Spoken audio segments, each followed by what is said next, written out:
శ్రీ తెలుగు వాస్తు ఛానల్కి స్వాగతం. ఈరోజు గృహానికి ఏ దిక్కున మెట్లుంటే మంచి శుభ ఫలితాలు ఇస్తాయి అనే విషయాన్ని ఎక్స్ప్లెయిన్ చేయబోతున్నాను. ముందుగా దిక్కుల గురించి ఆల్రెడీ వీడియో చేయడం జరిగింది. ఎవరైనా దిక్కుల గురించి క్లారిఫికేషన్ కావాల్సి వస్తే పైన ఐకార్డులో ఇస్తాను చూడండి. ఇది తూర్పు, పడమర, ఉత్తరం, దక్షిణం, అదేవిధంగా ఈస్ట్, వెస్ట్, నార్త్, సౌత్ అని చెప్పేసి ఇవి దిక్కులు. ఈ దిక్కులను అష్టదిక్కులుగా వర్ణించారు. ముందుగా మనం తూర్పు వైపున మెట్లు ఏర్పరచవలసి వస్తే తూర్పు ఆగ్నేయాన్ని శ్రేష్టంగా ఉంటుంది. అదేవిధంగా ఉత్తరాన్ని ఏర్పరచవలసి వస్తే ఉత్తర వాయవ్యాన్ని చేర్చి మెట్లు వేయాల్సి వస్తుంది. దక్షిణాన్ని అయితే దక్షిణ నైరుతిని, పడమర అయితే పడమర నైరుతిని మనం మెట్లు వేసుకోవడం శ్రేష్టం.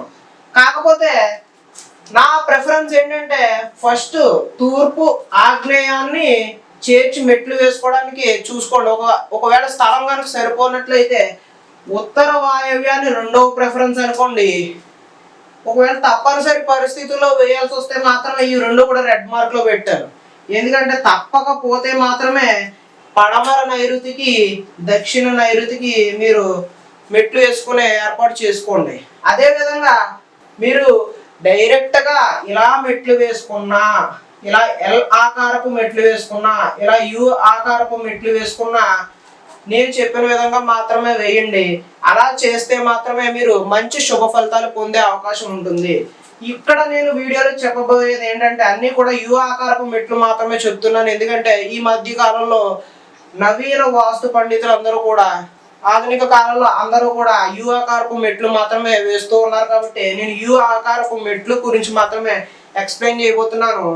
ముందుగా మనం తూర్పు రోడ్డు ఉంది అని అనుకోండి, తూర్పు ఆగ్నేయాన్ని మీరు ప్రిఫర్ చేసుకోండి. తూర్పు ఆగ్నేయంకి వచ్చేటప్పటికి మీరు క్లాక్ వైజ్, అంటే మనం ఇలా వెళ్ళి ఈ ల్యాండింగ్ మీద ఇలా తిరిగి ఇలా పైకి వెళ్ళే విధంగా మీరు మెట్లు ఏర్పాటు చేసుకోండి. తూర్పు వైపు మాత్రం క్లాక్ వైజ్ నేను ఇక్కడ మెన్షన్ చేశాను చూడండి. క్లాక్ వైజ్ ఎందుకంటే మన ల్యాండింగ్ భూమి మీద ఇంటి మధ్య భాగం దగ్గర ల్యాండింగ్ అనేది ఏర్పడి ఉంటుంది. ఇక్కడ ఈ మధ్య భాగంలో అంటు అనేది ఉండకుండా ఉంటుంది. ఇలా మనం ఏర్పాటు చేసుకున్నప్పుడు ఈ కింద ఖాళీ ఉంటుంది. మనకి ఇక్కడ నుంచి ఇక్కడ వరకు కూడా ఈ కింద భాగం అనేది ఖాళీ రావడం జరుగుతుంది.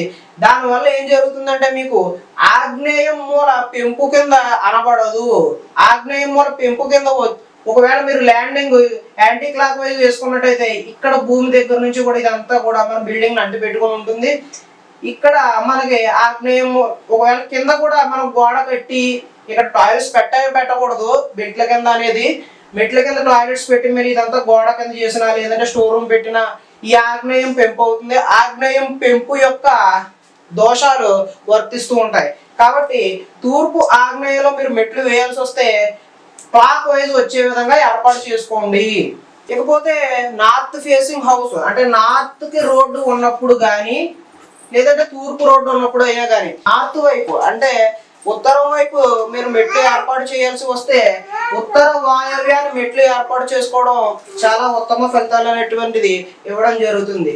అదే విధంగా మీరు నార్త్ ని కనుక మీరు మెట్లు వేయాల్సి వస్తే యాంటీ క్లాక్ వైజ్, అంటే ఎడమ చేతి వైపు తిరిగే విధంగా, అంటే ల్యాండింగ్ వైపు ఎడమ చేతి వైపు తిరిగేలా యాంటీ క్లాక్ వైజ్ ఏర్పాటు చేయడం శుభ ఫలితాలు అనేది ఇస్తుంది. తూర్పు వైపు అయితే క్లాక్ వైజ్, ఉత్తరం వైపు అయితే యాంటీ క్లాక్ వైజ్. ఎందుకంటే ఇక్కడ యాంటీ క్లాక్ వైజ్ అయితే దీని ల్యాండింగ్ అనేది మధ్య భాగంలో ఇక్కడ పడుతుంది. ఈ కింద అనేది మనకి ఖాళీ రావడం జరుగుతుంది. మనం ఇటు నుంచి ఇటు ఫ్రీగా మనం మూవ్ అవ్వడానికి, అంటే మనం తిరగడానికి అనుకూలంగా ఉంటుంది. అప్పుడు మనకి వాయవ్యం పెరిగిన దోషం అనేటువంటిది వర్తించకుండా ఉంటుంది. చాలా వరకు ఇళ్లలో నేను గమనించింది ఏంటంటే ఈ మెట్ల కింద స్టోర్ రూమ్ కానీ లేదంటే బాత్రూమ్స్ కానీ తీయడం జరుగుతుంది. ఇలా మెట్ల కింద బాత్రూమ్ తీయరాదు, స్టోర్ రూమ్ కూడా తీయరాదు. ఒకవేళ తీసి ఇక్కడ గోడలు ఇలా కట్టేసి కంప్లీట్ గా క్లోజ్ చేస్తే ఈ ఉత్తర వాయవ్యం పెంపు అయిన దోషాలు వర్తిస్తాయి. ఆ ఇంట్లో కోర్టు కేసులు, అదేవిధంగా అనారోగ్యాలు, రకరకాల చికాకులు వచ్చి మానసికంగా క్షోభపడే అవకాశం 100% ఉంటుంది. కావాలంటే అటువంటి ఇళ్లలో మీరు పరిశీలన చేసి చూడండి. కాబట్టి ఉత్తరం వైపు మెట్లు వేస్తే ఉత్తర వాయవ్యంలో యాంటీ క్లాక్ వైజ్ ఉండే విధంగా ఏర్పాటు చేసుకోండి. ఇకపోతే పడమర వైపు రోడ్డు ఉన్నప్పుడు మెట్లు వేయాల్సి వస్తే పడమర నైరుతిని మెట్లు అనేది ఏర్పాటు చేసుకోండి. యాక్చువల్గా శాస్త్రం ప్రకారం అయితే పడమర వాయువ్యాన్ని ఇవ్వాలి, కానీ ఒకవేళ పడమరలో అయితే మనం గేట్ ఇక్కడ అవ్వాల్సి వస్తుంది పార్కింగ్ కూడా. ఇలా మనకి ఫ్రీగా వెహికల్స్ లోపలికి వెళ్ళడానికి కూడా ఇబ్బందికరంగా ఉంటుంది కాబట్టి మనం పడమర నైరుతిని మెట్లు ఏర్పాటు చేసుకోవడం జరుగుతుంది. పడమర నైరుతి తప్పనిసరి పరిస్థితుల్లో మాత్రమే పడమర నైరుతి ప్రిఫర్ చేయండి. ఆధునిక వాస్తు శాస్త్రవేత్తలు కూడా చాలా మంది చెప్పేది ఏంటంటే కొంతమంది వేసుకోవచ్చు అని చెప్తున్నారు, కొంతమంది వేసుకోకూడదని చెప్తున్నారు. అన్ని వైపుల మెట్లు వేసినప్పుడు కూడా కింద ఎటువంటి ఉపనిర్మాణాలు అంటే బాత్రూమ్స్ కానీ స్టోర్ రూమ్స్ కానీ తీయవద్దు అనేది ఒక కండిషన్. అదే విధంగా తప్పలేదంటే తప్పలేదు, తప్పనప్పుడు దాన్ని ఏ విధంగా సరి చేసుకోవాలనే విషయాన్ని నేను రాబోయేటటువంటి వీడియోలో తెలియజేస్తున్నాను. ఆల్రెడీ మా ఇంట్లో మెట్ల కింద బాత్రూమ్ ఉందండి, మాకు వేరే ఆప్షన్ లేదండి, బాత్రూమ్ కట్టుకునే స్పేస్ కూడా లేదండి, ఇప్పుడు మేము ఏం చేయాలని అడుగుతూ ఉంటారు. అలాంటి వారికి ఏ విధంగా సరి చేసుకోవాలి, ఎటువంటి మార్పులు చేయకుండా అలాగని చెప్పి నేను పిరమిడ్ పెట్టుకోండి, ఉప్పు బస్తా పెట్టండి, యంత్రాలు పెట్టండి అవి చెప్పను నేను. అవి కాకుండా ఏ విధంగా సింపుల్గా తక్కువ ఖర్చులో మీరు వాస్తు మార్పు చేసుకోవాలనే విషయాన్ని కూడా నేను రాబోయేటటువంటి వీడియోలో ఎక్స్ప్లెయిన్ చేయడం జరుగుతుంది. ప్రస్తుతం పడమరలో మనం నైరుతి అంటే ఇది అధమ స్థానం అనే నా ఉద్దేశం ప్రకారం, ఇది ఎవరి ఉద్దేశం కాదు, నా ఉద్దేశం ప్రకారం తప్పనిసరి పరిస్థితుల్లో మీరు పడమర నైరుతిలో మెట్లు వేసుకోండి.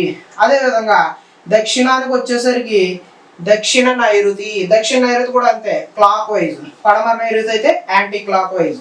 ఇలా అయినప్పుడు మనకి బిల్డింగ్ అంటూ పెట్టుకుని ల్యాండింగ్ అనేది స్టార్ట్ అవ్వదు. దాని కారణంగా మీకు ఆ మూలలు పెరిగిన దోషం అనేది వర్తించకుండా ఉంటుంది.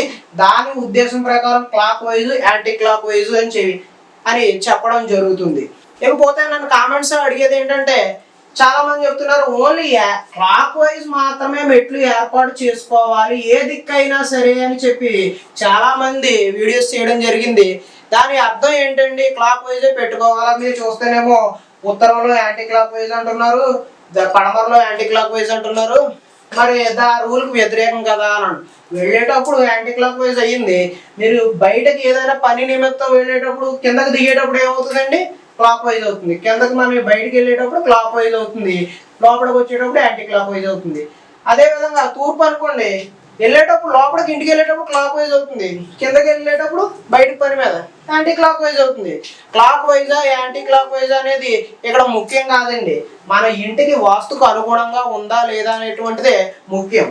దానివల్ల మనకి దోషాలు వస్తున్నాయా లేదా ఏ చిన్న మధ్యతరగతి కుటుంబాలకు ఇల్లు అనేది జీవితంలో ఒక అచీవ్మెంట్ లాంటిదండి, సొంత ఇల్లు అనేటువంటిది. అలాంటి అచీవ్మెంట్ లాంటి ఇల్లు వాస్తు దోషాలతో నిర్మించుకుని రకరకాల బాధలు పడుతున్న వారిని నేను చాలా మందిని చూశాను. అందుకని చెప్పేసి మీరు సాధ్యమైనంత వాస్తు మీ అంతటా మీరే అవగాహన కల్పించుకోవడం కోసం మాత్రమే నేను ఎక్స్ప్లెయిన్ చేస్తున్నాను. ఇటువంటి సందేహాలు ఏమైనా వచ్చినా కానీ కామెంట్స్లో అడిగితే నేను ఖచ్చితంగా రిప్లై ఇస్తాను. మీరు కూడా మీ వాస్తు శాస్త్రవేత్తని సందేహాలు అడగండి, అడిగితే వాళ్ళు దానికి తగినట్టు మార్పులు చేర్పులు చెప్తూ ఉంటారు. సో అర్థమైంది కదా మిత్రులారా, ఎటువైపు మెట్లు వేసినా సరే ఏ కండిషన్స్తో వేయాలి, ఎలా వేయాలి అనే విషయాన్ని నేను సంపూర్తిగా వివరించడం జరిగింది. మీకు ఇంకా ఏదైనా సందేహాలు ఉంటే కామెంట్స్ రూపంలో అడిగితే నేను ఖచ్చితంగా రిప్లై ఇస్తాను. మరిన్ని వాస్తు వీడియోల కోసం మీరు మా ఛానల్ సబ్స్క్రైబ్ చేసుకుని బెల్ ఐకాన్ యాక్టివేట్ చేస్తే రాబోయేటటువంటి వీడియోలు మీకు త్వరగా చేరే అవకాశం ఉంటుంది. అదేవిధంగా నేను చెప్పే ప్రతి వీడియో కూడా దిక్కుకు ఉన్నప్పుడు స్థలం 0 degrees నార్త్కి ఉన్నప్పుడు మాత్రమే వర్తిస్తాయి. ఒక 5-10 డిగ్రీలు అటు ఇటు ఉన్నా పర్వాలేదు, కానీ మరీ 40 degrees 50 degrees టిల్ట్ అయి ఉన్నప్పుడు ఈ దిక్కులు అనేటువంటివి మారిపోతూ ఉంటాయి కాబట్టి దాన్ని దృష్టిలో పెట్టుకుని మీరు వ్యవహరించాల్సి వస్తుంది. ధన్యవాదాలు.